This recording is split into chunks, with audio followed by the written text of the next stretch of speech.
All right. Fantastic. Welcome to our very first podcast. I'm slightly nervous, super excited to record this. And I'm really, really excited that our very first guest is Beck today. I'm so excited to have you with us. Beck has spent 10 years in the mining industry, so she has a lot of knowledge to share, and I hope she's going to share a lot of that with us today. She's worked all over. She's worked in the corporate side of things. She's worked underground mining, health and safety training. So we've covered all bases here today with our first guest. And now she has moved into the role of FIFO wife. So we have experienced it from all sides of things, all different aspects of the industry, FIFO, and being a FIFO wife. So welcome to our very first podcast. Thank you for being our very first guest. Thank you, Emma. Yeah, that's exciting. So tell us, what got you into the industry in the first place? What enticed you to get into the mining industry? Oh, wow. I'll just start by saying, when I hear you describe all of those things about me, I sit here going, wow, is that actually what happened? And it's crazy. And to sit here now thinking I am on the other end of all of that for myself as a FIFO wife, it's pretty cool.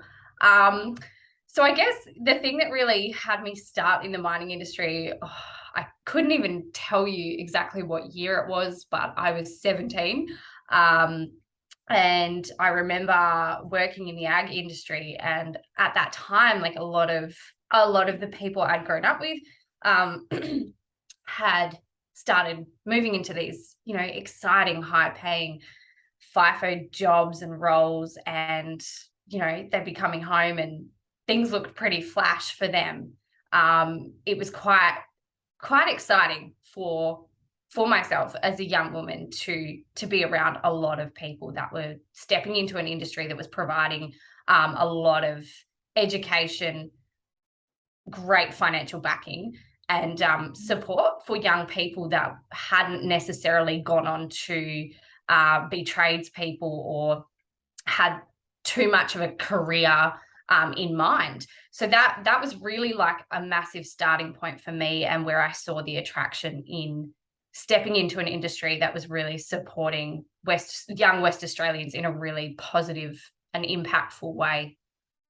Yeah, amazing. And I think that's still happening a lot now. A lot of the farming families, they have the younger ones going into the industry, and providing that little bit of support financially during the hard seasons of agriculture as well. So yeah, interesting place to start. How did you feel that very first swing? Like, I know there's a lot of nerves, and you were so young. I mean, being 17, 18 and working away from home, you know, flying thousands of kilometers away to a new job, a new mine site, you didn't know what to expect. How did you feel? Yeah, so I guess initially I actually started locally in Perth, corporately, with a company called Ausdrill. And I remember, although I didn't fly out, I remember having my first day induction, and it's so vivid to me because I was plonked in a room with probably about 30 other men, young men, older men. And the host, or the inductee, was a middle-aged female woman. And she came across so powerful and so strong and so courageous and confident. And I just absorbed all of that energy from her. And I thought, wow, like, if there's anything that I want in a career like this, it's to be able to step into an area in my life where I can also be a leader. I remember sitting in that room and being so terrified, because I was this young girl, surrounded by, people I had never been around in my entire life. And they were all, jetting off to exactly that, like their first jobs in the mining industry, or some of them were quite experienced. And I remember just being in complete awe of a lot of these people moving away from their families or just completely starting out in something new. It was really exciting and nerve-wracking all at the same time for me.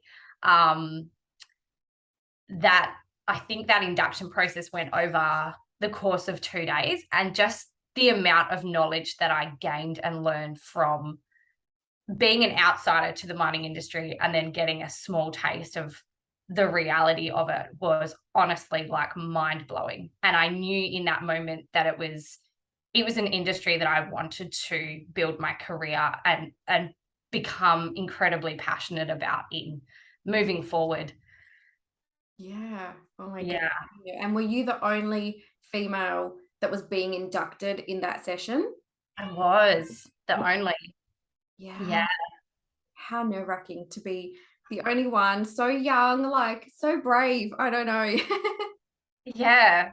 I can't say I felt courageous or anything at the time. I was terrified.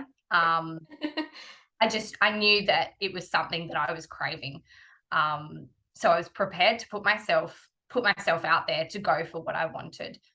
Yeah. And what did you back then, as being, so young and naive and new to the industry, what did you want your career to look like? What was success to you? What were you aiming for in the industry?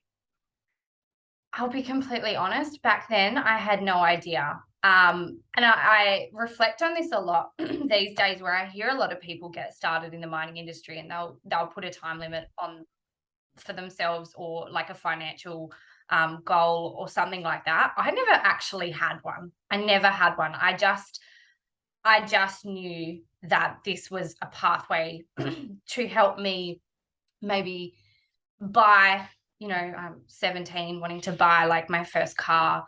I had horses back then, so excuse me.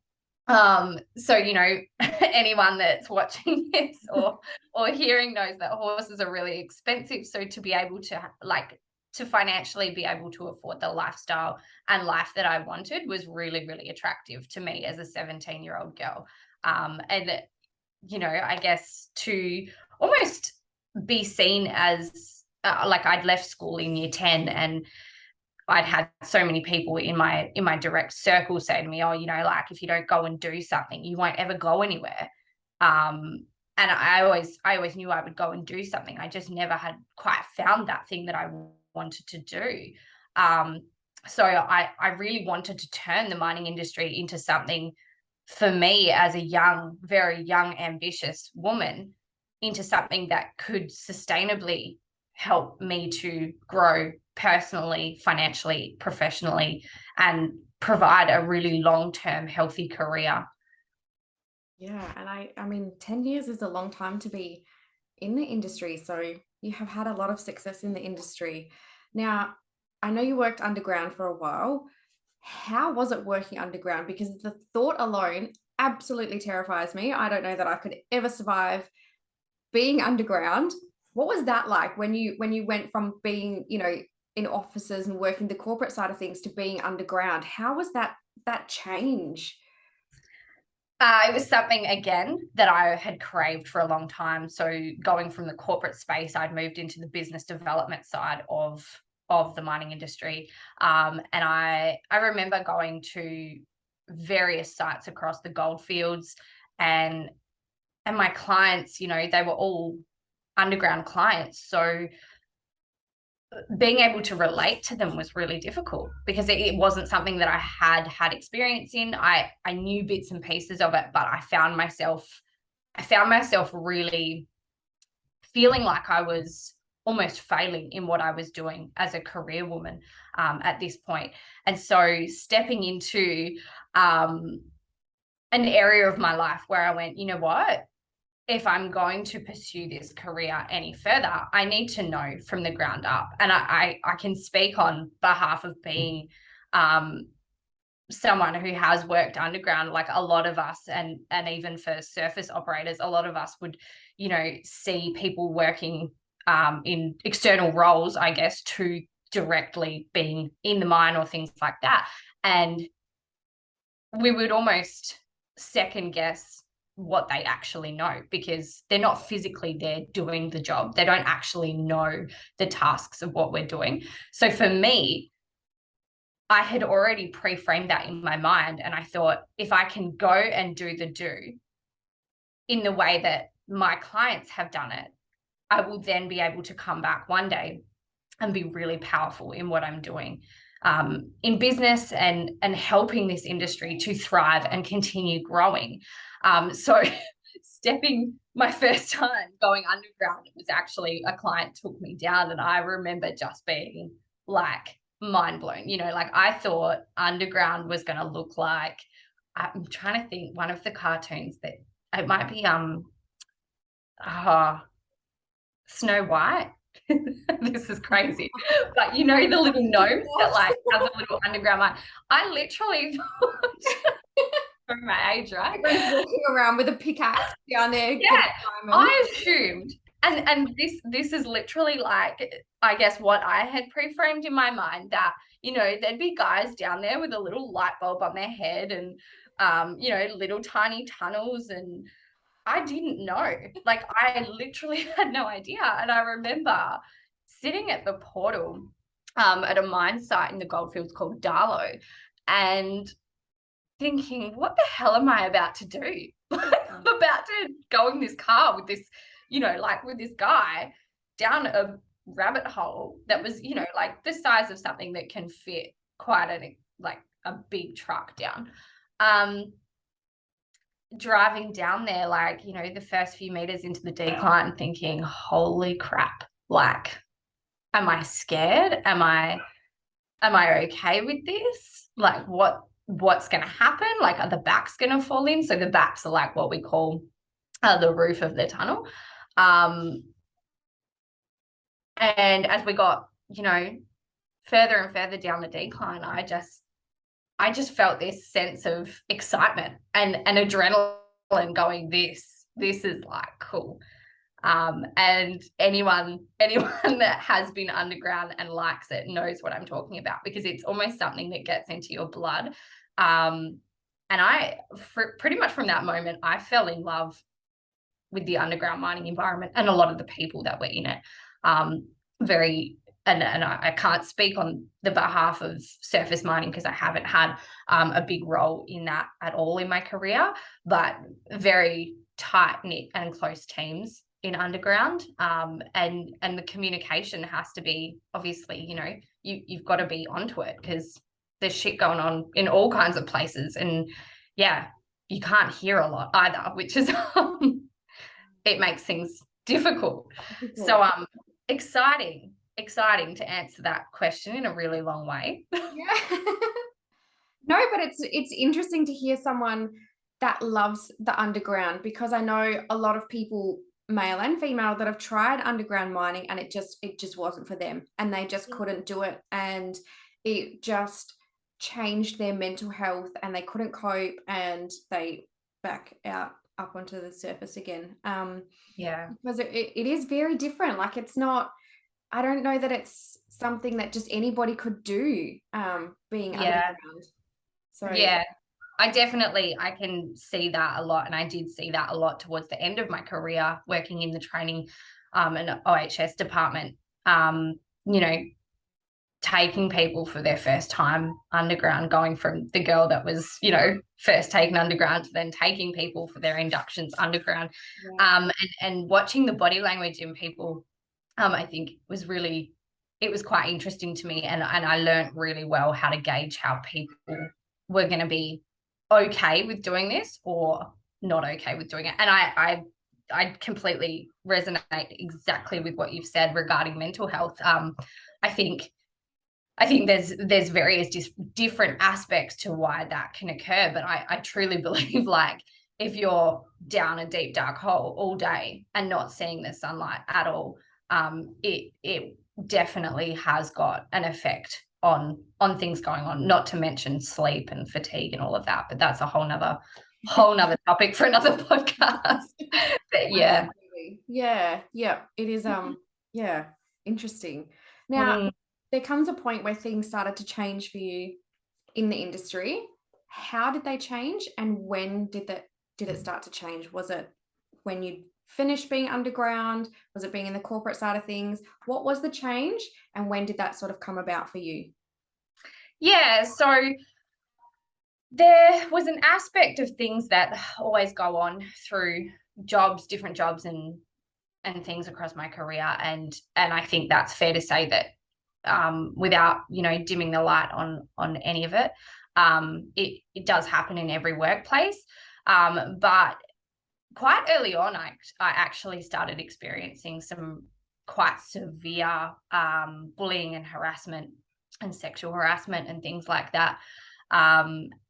And being so career driven and thinking that success only looked one way to me back then, I really put it off and I put it to the side. And, when things started to get a little bit too much, that was often, well, in the one specific job that I'm talking about, that was when I realized I needed to move on to another role. And the awareness around mental health and harassment and bullying and things like that in the industry when I first started was very much like a tick and flick kind of scenario, like it was, yeah, we've talked about it, let's move on and forget that happened and close the box on it. So it did start from quite early on. Towards the end of my career, there was quite a significant influence for me as a woman that really had me come to a point in my life where I had decided that it was time to hang up my boots, so to speak.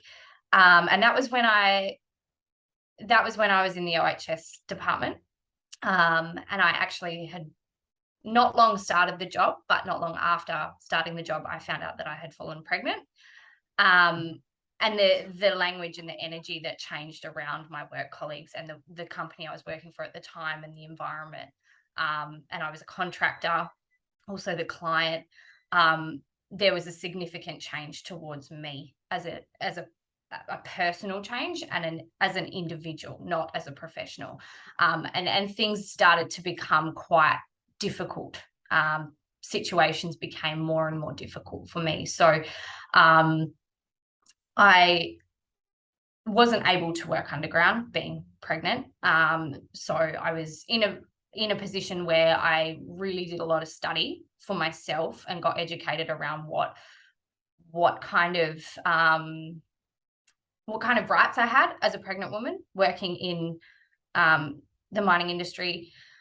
And I managed to find some really, really helpful information. And I've been able to help a lot of women going through very similar to what I went through over the last few years with this, but really just being provided with a safe job was something that was actually really difficult for me to navigate with my company and with the HR department at the time because they hadn't dealt with a pregnant woman on site before. And being in the capacity of the job that I was in, they definitely needed my job to cover all bases where I was able to work underground. But obviously being pregnant, it's not necessarily safe. And so going through many different, and I'll be frank, difficulties and quite traumatic challenges for myself around that really had me decide that it was time to pull back. And I think when I look back and reflect on that now, it's been quite a timely thing for me to get out when I had my baby girl. And then the thought of actually even going back underground when I first had her was the first time I ever experienced the thought of, oh my God, I think I would actually be scared going back underground.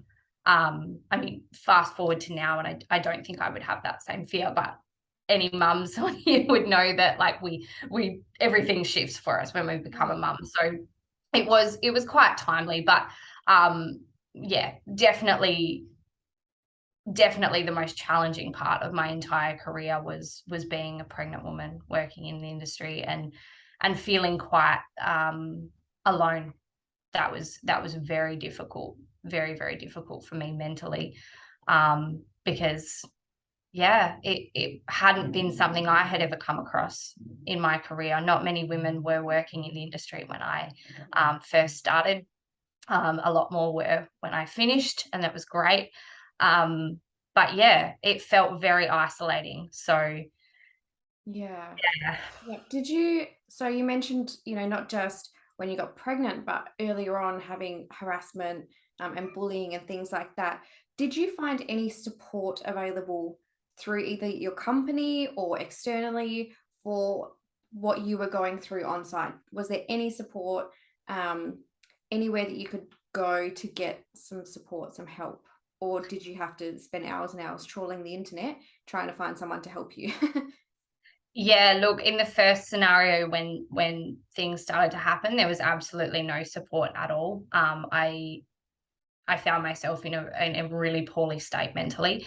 I didn't understand what mental health was back then. It wasn't, again, something it wasn't known. And if it was known, none of us knew about it. Yeah, So I guess it was still that, push it, sweep it under the rug, don't talk very much, about it, deal with it very much yourself, so. but don't, Yeah. make a big scene about it, I guess is what Yeah, it was. anything. I think anything to do with bullying and harassment, even back then, I'm talking 2000, this was probably around 2014. It was, very, very shady kind of behavior.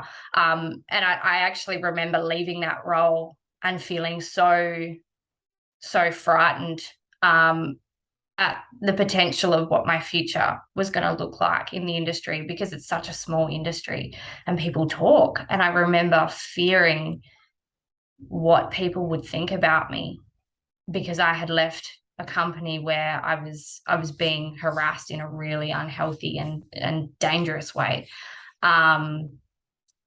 I did not have the support. I reached back out after I left to the CEO of the company, trying to reach out in the best way I could in a professional manner, without going into depth of explaining what I had experienced and what I had been through. And I was basically just told, "We're glad you left."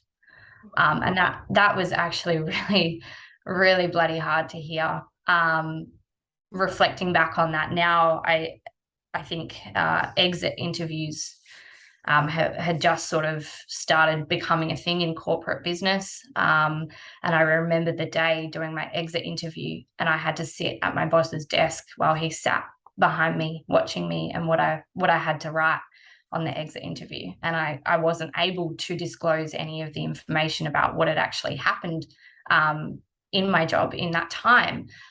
So it was incredibly traumatic, and it has taken me a really, really long time to feel safe and confident to start speaking out about these things. And I only find towards the end of my career in around 2020,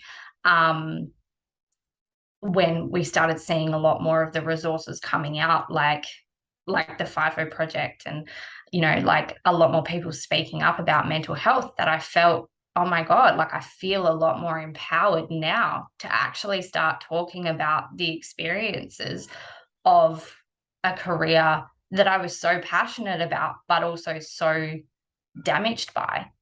Yeah, absolutely.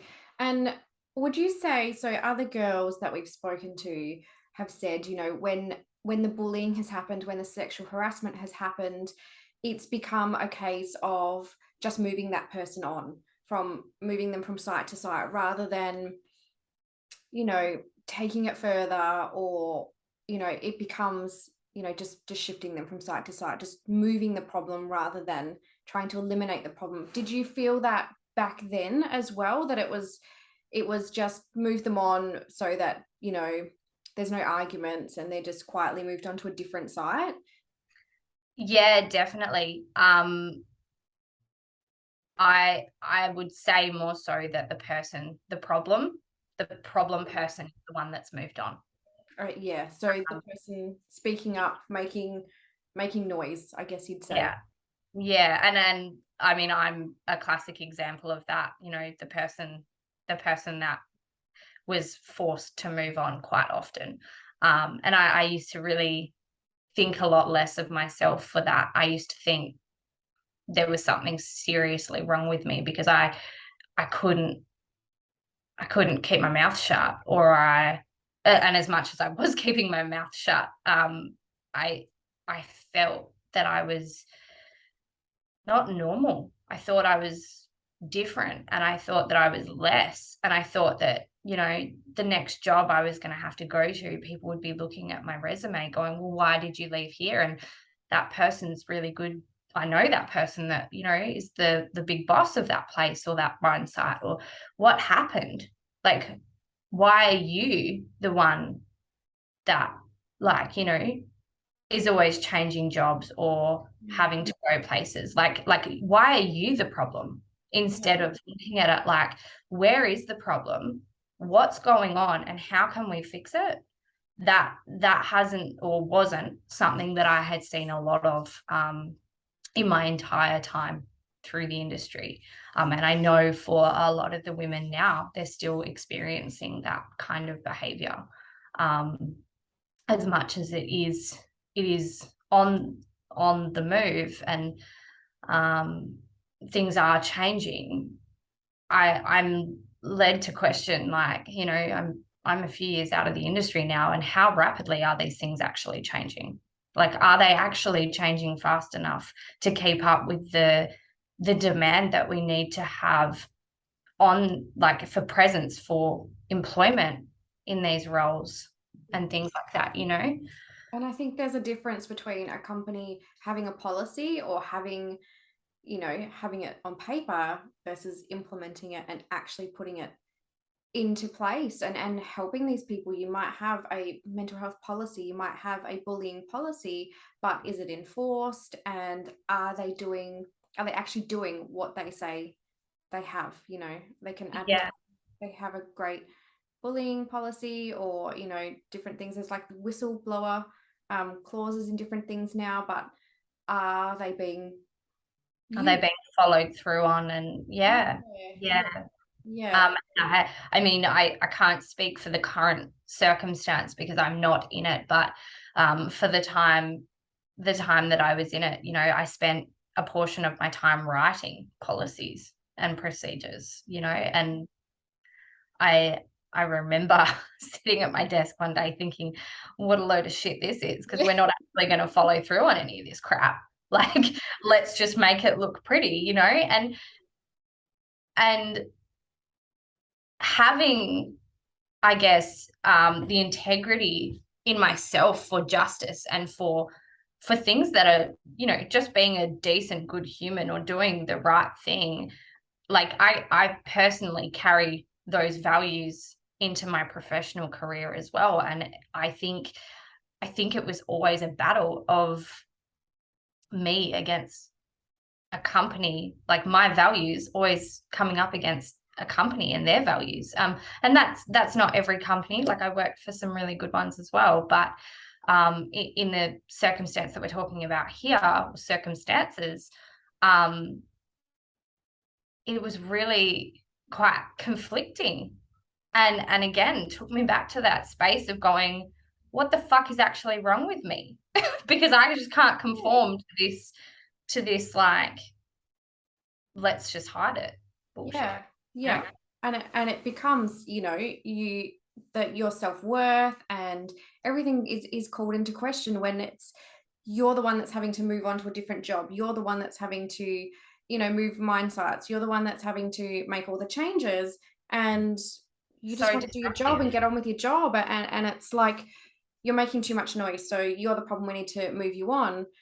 For your mental health, like, it would be like, what is wrong with me? What am I doing so wrong that I'm having to make all these changes and be a different person, become someone different to be able to do your role?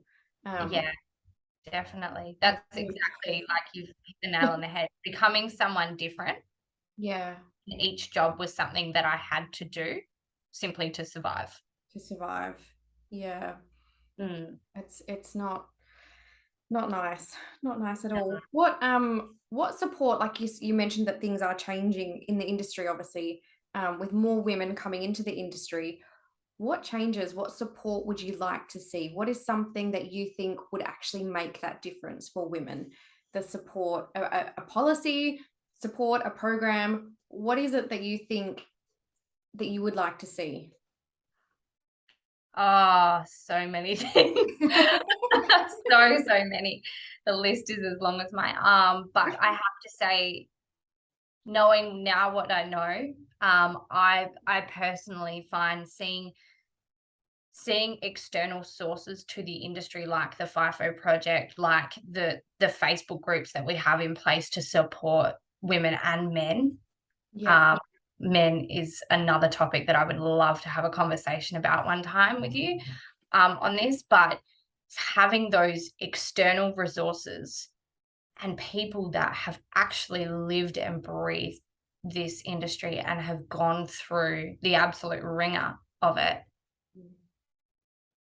I believe is the way to move forward and to enforce change in industry. I think having a powerful environment outside that has that impact and helps people to reevaluate and understand that they're not alone and they are normal and this behavior is unacceptable.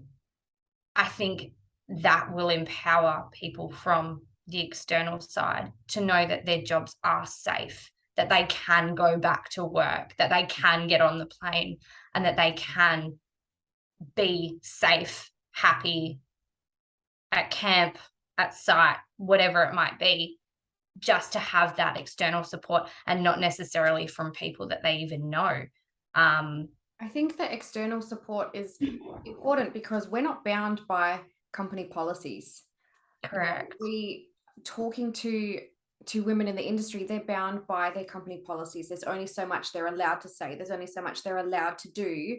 Whereas the external support, the programs, the Facebook groups, we're not bound by company policy. We can actually really get in there and help these women without being told what we can and can't do, what we can and can't say.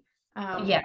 And I think that is probably the difference with the external support is we can have real conversations, I guess.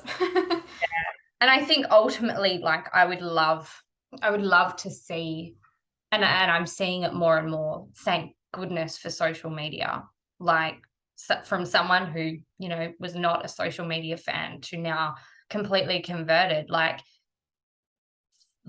resources like the FIFO project and what I've seen from I think I forget the name, forgive me, Lockie Samuel. Yeah, I forget the name, but I know who he is. Yeah. Matt from I think it's Life of Mine and things like that. And I think the guys that do mindset, things like that, like there's such a powerful force out there that is driving that. But I think the companies, I really truly believe the companies need to start aligning with more of these external resources and people, because at the end of the day, we're all just people. Like, we're all there for one thing, and that's either, you know, well, it's to get ahead in life, right? Yeah, absolutely. In all aspects of that. Yeah. And to make that the most comfortable and supportive experience for people breeds a happy work environment. Like, why are we not focusing on that, you know, from the very beginning? Yeah, that old saying, you know, people don't leave a good job. They don't leave leave bosses. They leave a toxic work environment. You know, they don't. Yeah. They're like, oh yeah, I love this job. I'm really super happy here. I'm just going to leave. Yeah. Leave the work environment. It's yeah. Still to this day, one of the best jobs I have ever had was one of the worst places I was treated. Yeah. That's what's really, it's conflicting for me, because I'm at a point where I'm still so goddamn passionate about that industry. It's a part of my life. It's still a huge part of my life. It will always be. But but the thought of actually going back to it is not something that I can see myself doing in the future. From this external point of view, absolutely, like I'm all in and I'm here for all of that. But having that feeling there of one of the best experiences and best jobs that I ever had was also The worst one time. of the most traumatic, Yeah. which led me to speaking. That predominantly, that main experience was what led me to speaking out and going public in November last year. Yeah. And what a mental, what a head fuck, let's be honest, that your best job was the most traumatic experience of your life. Like, how do you mentally come to terms with that? It was what you wanted to do career-wise. It was, what you wanted, but it destroyed you. How do you mentally process that, I guess? Processing it, I'll be completely honest. Like I think I did a live on my Facebook a few weeks ago about this. The trauma that I actually experienced, like the psychological trauma that I experienced, and the psychological injury, that's a new word that I've learned, and I've come to understand how significant that actually is for many of us that have experienced trauma in the workplace. The things that happened to me are still things that replay in my mind today, and I'm talking 10 years down the track. I still go through reliving what things that were said to me, things that were done, things that happened in that environment. I still today second guess my own abilities, because of what I experienced in that job. And forgive me, I feel like I'm going a little bit off track here, but it's I guess in the way of overcoming it and healing it, the best thing I've ever done is get around like-minded people like this, like getting in touch with community and people that get what I've gone through and people that are going through it and supporting other people. That is what drives me personally to continue on this. And I don't want to call it a fight. I want to call it a journey, because it's a journey that all of us, men and women, in living in this era, working in this industry, in the resources sector, we get to do this together. And it's a journey, and it's something that we can go on and show our kids, like, this is what we all did together collectively, because we believed in a better workplace environment, management, company, system, policies, those things, I truly believe, Emma, that it comes down to community. Yeah. And I think for me, that's been the only thing that has really pulled me out of what could have been a really, really dark place for a really fucking long time. Yeah. Yeah, absolutely. And I mean, even now, you say 10 years later, you still relive these moments. It still sits there. And it always will with any traumatic experience. It sits there for the rest of your life. It is something that even when you do process it, it's still there. You might be able to think about it differently without being triggered and without it sending you into a spiral, but it's still there. And it always will be there. It is part of who you are now, I guess. It shapes who you are as a person, but it breaks you a little bit first. And if we can have more people being shaped into beautiful people instead of being broken first, what a nice world it would be, wouldn't it? Yeah. Yeah, fantastic. So now you have made the change. Let's change the subject a little bit from being a FIFO worker, being in the industry, to now being a FIFO wife. Yeah. How has that changed things? How did you feel when your partner wanted to go FIFO, when he wanted to work in the industry? How has that sort of changed things for you, being on the other end of it, being the one at home waiting for them to come home every week? Well, yeah, I don't really know where to start. I want to acknowledge FIFO wives and apologize for my ignorance because this is, and I'm still learning what it is. This is something that I'm in awe of how many families have been doing this for a really fucking long time. My partner had never been FIFO before this, so there was definitely that concern for his mental health and well-being. We moved from Kalgoorlie up to Broome, which is an absolute delight, and I am very grateful because I think it makes FIFO life that little bit easier. Yeah, such a good place. Yeah, it's pretty tough. But look,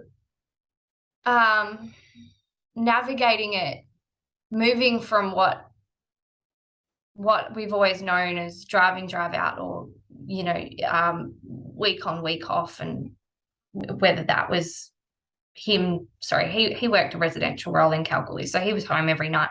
Me, on the other hand, I would drive out to site for a week, 2 weeks plus, and then come home for the week.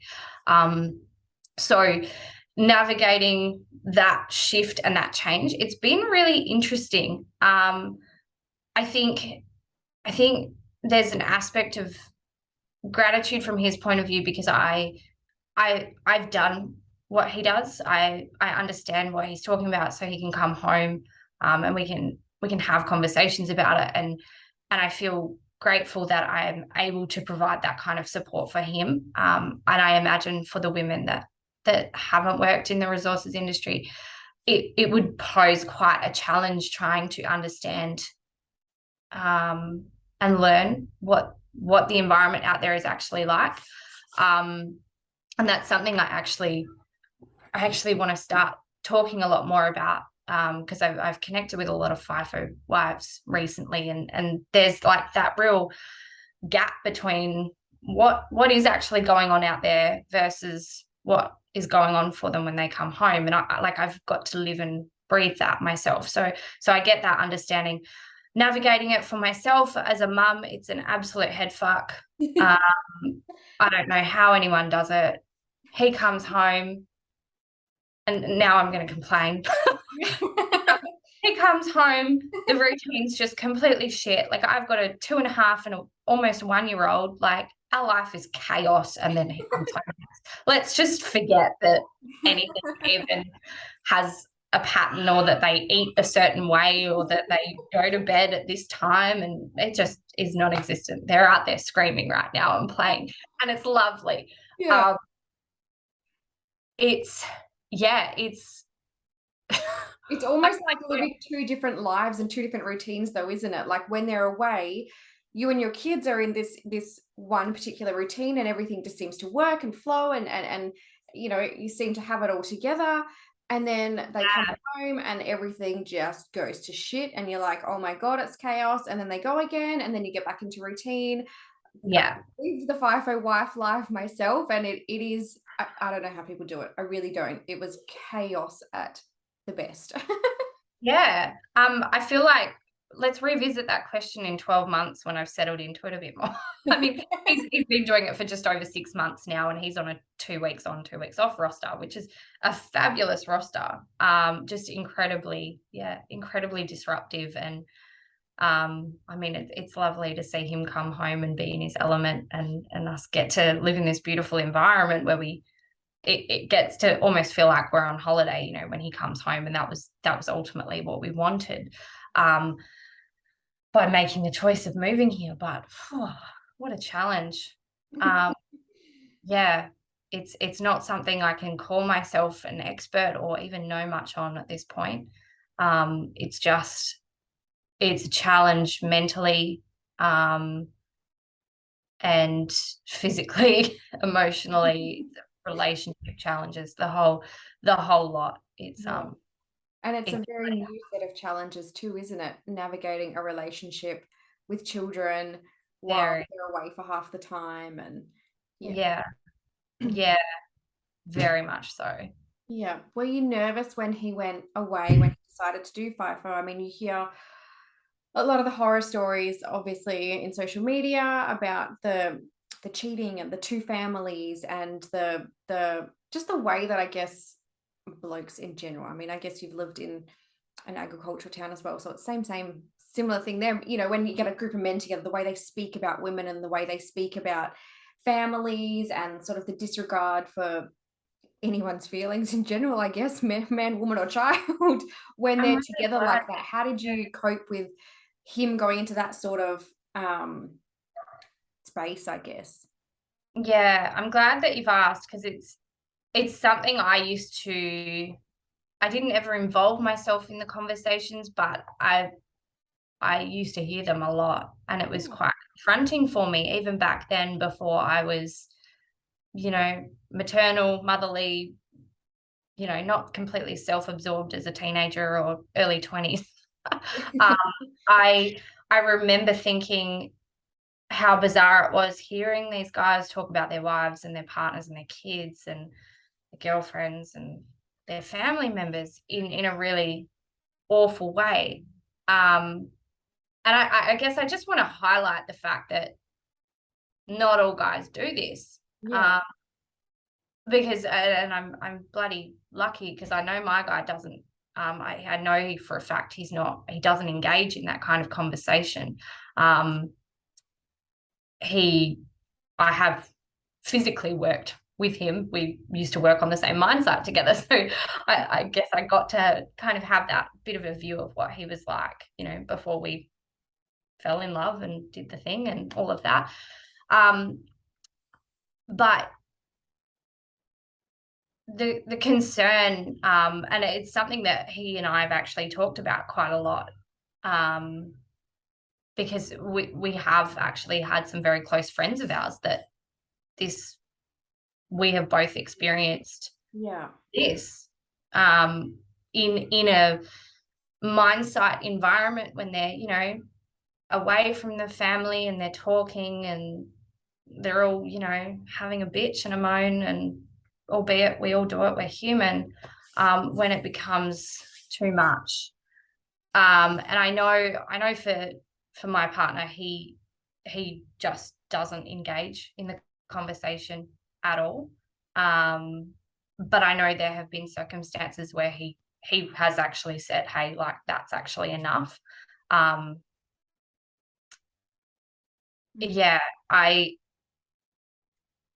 find, from an external point of view, the knowing that that is something that happens really sits badly in my gut. I I believe, again, another way that could be, I guess, broken down and somewhat healed, is by education and teaching people that there are certain things that are acceptable to talk about in a casual environment, and then there are not, and then seeking out the support that they need, as a family, as a male, as an individual, as a parent, anything like that. I think that there could be a lot more support for that kind of behavior, and those circumstances that do take place on site. Yeah, it's it's it's a big subject, that one. It goes quite large, doesn't it? It really does. It really does. And I'll just share just a funny story. When I was a FIFO wife, my ex-husband is an identical twin, and both him and his brother worked in the industry. And we ran into someone in Perth one day, and I was there with my husband, and we had two kids at the time, and we are getting the kids out the car, and this bloke came over to him and was like, started calling him by his brother's name.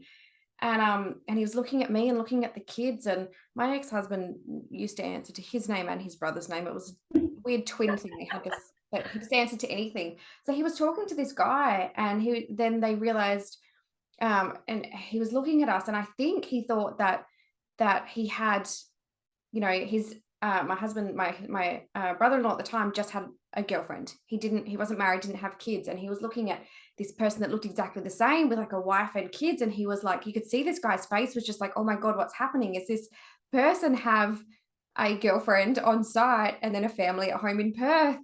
Wasn't until about 15 minutes later that my ex-husband was like, oh no, that's my brother you've been working with, not me. And this poor guy, the relief on his face was just immense. And I said to my husband afterwards, I was like, my goodness, did you not notice that guy was really struggling because he thought you were like, we were your other family and you had this girlfriend that you were talking about on site. But it Wow. was just a twin thing. There's lots of twin stories like that from in the industry. As you say, it's a small industry. And when they're Yeah. both working, they had the same job. At one stage, they worked for the same company. They just went to different mine sites. So Yeah. there was a lot of times where things like that would pop up and people were really stressed out that it was that scenario where he had the Yeah. girlfriend that he talked about on site and then he'd come back to Perth and there'd be the wife and kids, not Yeah. realizing that it was two completely different people. Yeah, that's crazy. That is Poor guy. crazy. This poor guy just really didn't know what to say or what to do or what questions to ask because he's like, I know you as the guy on site with the girlfriend, not as the one at home with the wife and kids. So Yeah. it was, I guess like with the girlfriend thing, and I know that this is something that a lot of wives and partners do fear yeah, on the side. And I'm not going to sit here and say that doesn't happen because it does. I've witnessed it. I've been accused of it. yeah, But I don't actually think that it happens as much as what the media yeah, potentially want to let us in on it happening. I don't think that it's something like, and I just want to emphasize the fact, like, from being a mining worker, like, you're in a small environment, you get really fucking shitty with those people that you've got to work with all day, every day. You're working 12-hour shifts plus a bus ride, ute ride or LV, whatever's taking you back to camp, whatever. Like, you have dinner with a them, lot you of have the time, them, everything. Like you're not just working, you're doing life with the same people too. yeah, and a lot of the time, like guys genuinely, not all, but the majority of the time just don't fucking care and they're not interested because at the end of the day, all they want is to go back to the fucking donger and sleep. Yeah. Like, and I'm like, I've been the chick that goes and has beers at the wet mess and things like that with the guys and things like that. And like, yeah, there's been environments where, things can get a little bit rowdy and either, I've seen things happen and whatever.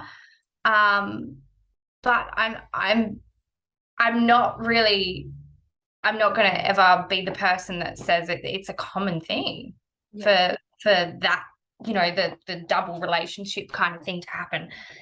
It happens, but it's not as often or as common as what we think that it could be happening. And again, going back to the proximity of a close work environment, you're bloody working like one-on-one with a lot of people all day, every day, male, female, whatever. Like it's just, I think if I can say anything, just because like a female talks to a male, be that at work or outside of work, or a male talks to a female, again, at work, outside of work, it doesn't necessarily mean that there is something going on. Yeah. I think on site we tend to build relationships of a friendship, not necessarily of a sexual nature, but we build relationships and rapport with people because we're human beings and we need connection. Yeah. Sometimes we need someone to relate to on site. And it can be really difficult if your partner at home has never experienced the lifestyle. They a lot of the time they've Yeah. never even been to the Pilbara or the Goldfields, and just being there, never mind the work, but just being in that environment is so different than being in the city. It's a very different place to be in, and it's not pleasant. Like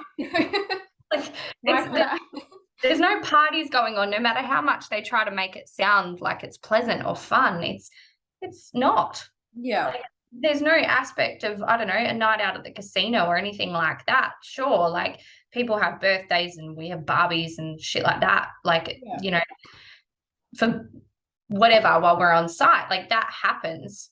But, yeah, I guess I have seen a lot of that, like, exactly what you're saying. Like there's that concern for the double relationships thing. And I personally don't believe that it happens as often as what we might hear or I totally hear don't get about that. on social media or things like that. Um, yeah, It is. not discrediting that it doesn't happen. Yeah, no, absolutely. It is. I know that it's a real like concern for a lot of wives when their partner, their husband wants to go FIFO. And I think that's one of the first things that pops up because we do hear about it so much in the media. And I know Yeah. that obviously we all know that the media like to overdo things a little bit sometimes. Let's put Indeed. it that way. Mm. um, but yeah, it is something that has stuck in the minds of women because they are stressed when their husbands say, "Hey, I want to go and work away." It's one of the first things that pops up is relationship stuff like that. Um, yeah, it's Mm. sad though, but I'm glad that that from your point of view. I mean, you've been around the industry a long time, and might be a bit of comfort to women who feel. Yeah. Yeah, I hope so. It's something I've actually always wanted to speak into because yeah, I've seen, and like I said, I've been accused of being Yeah, the yeah, double relationship person more than once. And I just, yeah, it's just, yeah, not as common as what we might presume it to be. yeah. And there aren't women out there that are like actively seeking to go sleep with husbands or things like that. I'm not saying it doesn't happen, but I'm just saying It's it's the not. exception, not the rule. Yeah, Yeah, yeah, for yeah, sure. absolutely. Mm. Fantastic. All right. What do you do for work now? Now that you're out of the industry, now that you are the FIFO wife, I know that you are still giving a lot of support to women in the industry, but what do you do now? And how does that compare to being in the industry? Do you feel like being in the industry was something that you wanted and you loved your jobs there and you wanted to build your career there, and now that you are doing something different, how does that compare? Do you feel like this is where you belong now? Yeah, I love this question. I don't really know how to answer it either because I feel like, and like before we even started recording this, like you said, many different hats. Like I wear so many different hats. I've always been that person. I'm always hungry for more and understanding where I can provide more value. Definitely providing support into the mining industry is something that I have the future vision of taking into potentially like a not-for-profit organization or something like that. I'm not any closer to doing that because I'm also juggling two little kids full time at home. But when I left the industry, I started like really trying to seek out community and support and figuring out ways of how I could use my skills and up level my skills to a way that could benefit other people. So I started working online and I found a community that really supported me and my vision and what I wanted for my future. So that has been around building myself a business in the online space. Also supporting a lot of the women in the mining industry and women externally to the mining industry. I dabble from time to time in the ag industry because it's another thing that I happen to throw on another hat and be really passionate about. I think, I guess, ag industry and horses and things like that are probably a bit more of a hobby for me. um, so yeah, I've really just built a career, a future career around community. And that has been something really fulfilling for me. I didn't really ever know what I wanted to do after the mining industry. I was always Rebekka May, business development, underground miner. I don't know, like so many different kinds of hats. Related to that one industry, I guess, and that Yeah, we're going yeah. through. Harnessing all of those skills and now moving them into creating my business and then growing that, and really, being supported and surrounded by a lot of people that are looking for more out of life. I've found myself thriving in something that I could never have even imagined would be my thing, you know? And it's great because it supports me not only, financially, but it's something I can do while I'm juggling FIFO wife life and kids and my passion of ag and horses and beach and traveling in Broome and things like that. It's given me a lot more of the courage to step up into what I have really wanted to create for a really long time.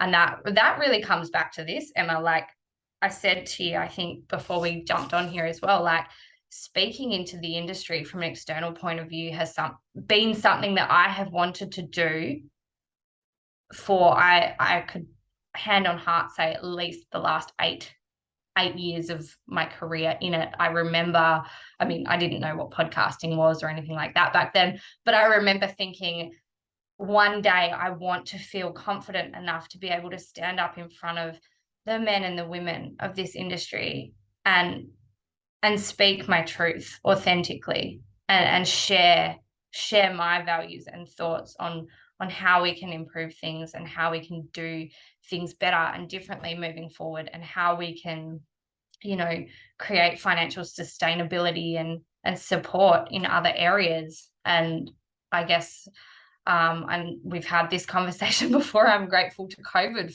for pushing the needle forward, with social media and business in the online space, and really driving that for business women like yourself, myself, and others that are able to harness this beautiful thing and turn it into something that's so much bigger and greater than what we've been able to see in traditional business. Yeah, yeah. And I think that's really important these days, is not fighting social media and not fighting technology. Like I know I sometimes think, oh my God, I hate social media. I fucking hate You technology. do. Nothing ever fucking works for me.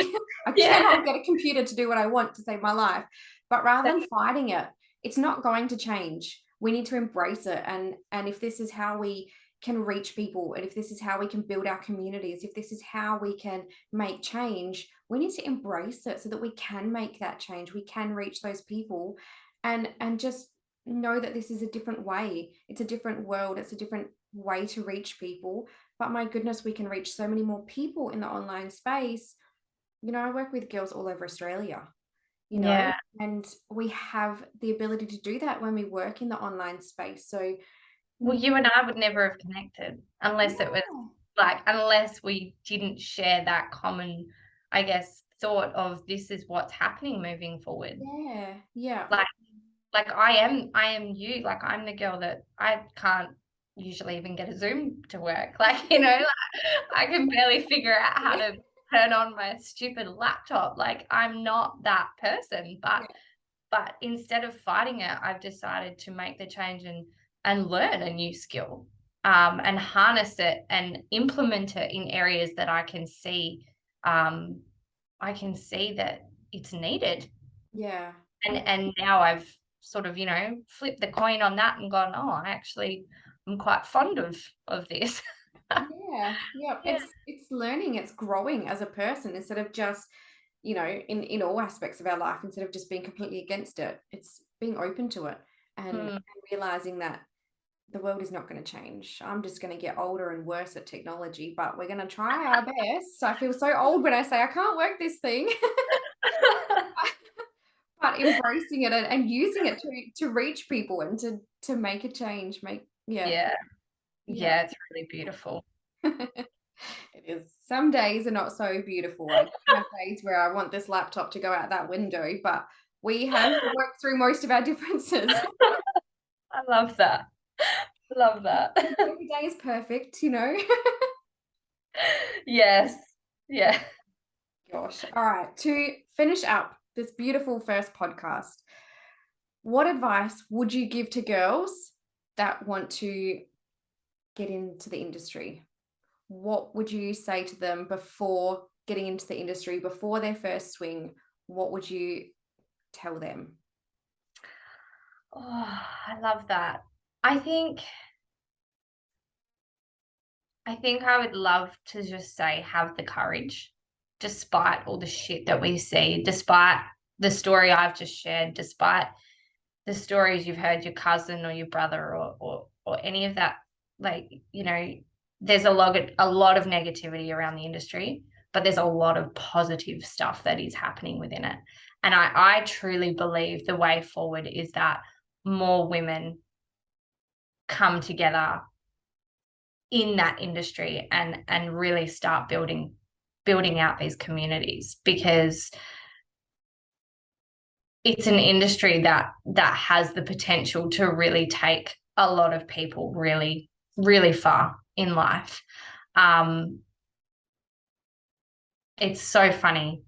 It's so funny you asking me that question, because the majority of the time people expect me to be bagging out an industry, you know, like, and I'm not about that, because I'm genuinely so passionate about what it gave for me. And I would love to see more women thrive, like professionally, and grow in an industry that has the capacity to support that. So I would definitely say go in with an open heart and mind. And the other thing, just knowing that you can change your mind. You can go into something and you can drive 5 meters down that decline and you can go, no, it's not for me, I'm out.